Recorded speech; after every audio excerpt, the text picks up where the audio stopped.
Саида Адамова, врач, кто не знает. Я, знаете, вот буквально недавно, сейчас хочу пригласить, Татьяна Викторовна уже готова, одну замечательную женщину, с которой мы познакомились в театре. Татьяна Викторовна, я думаю, что она с удовольствием поделится тем результатом, который у нас буквально недавно произошел. Татьяна Викторовна, прошу вас. Это моя приглашенная сегодня. Вот буквально ее результат и как это произошло, Татьяна Викторовна, несколько слов. Мы были в театре «Новая опера» и слушали оперу. Я большая любительница, и меня долгие годы, практически всю жизнь, как я хожу по театру, мучает проблема. Сухой воздух, у меня чувствительная слизистая, начинается мучительный кашель. Предугадать невозможно, вылечить невозможно, прекратить тоже невозможно. Я за свою жизнь высосала леденцов тонны. Лечилась и так, и сяк, и по-разному, но приступ снять невозможно. Это значит, или уходишь из зала, или пытаешься сдержаться. Красная, бордовая, слезы в 3 ручья – это мучительно, если кто это знает. Вот. И вот первый акт сижу, все нормально.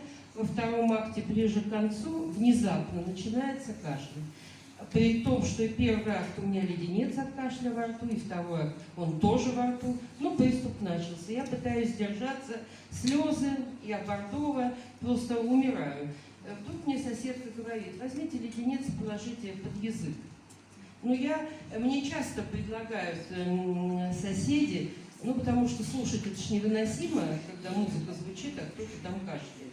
Я обычно не спорю и беру, но не всегда принимаю, потому что у меня во рту обычно есть что-то. Но тут я взяла этот леденец, положила под язык, и вдруг мой приступ внезапно прекратился. Я просто не верила, что такое может быть. И после окончания спектакля спросила у Саиды, что же это было такое. Она мне рассказала, что вот есть такие леденцы.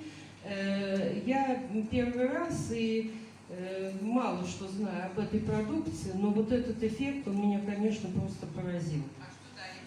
А что далее, я даже не знаю. Я дала ей Гроу попробовать.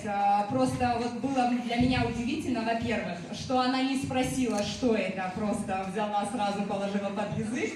Да, оказывается, что очень много леденцов пробовала и получилось, что не получала тот самый результат. И вы знаете, я сидела рядом, первые 10 минут я наблюдала, ни разу не кашлянула.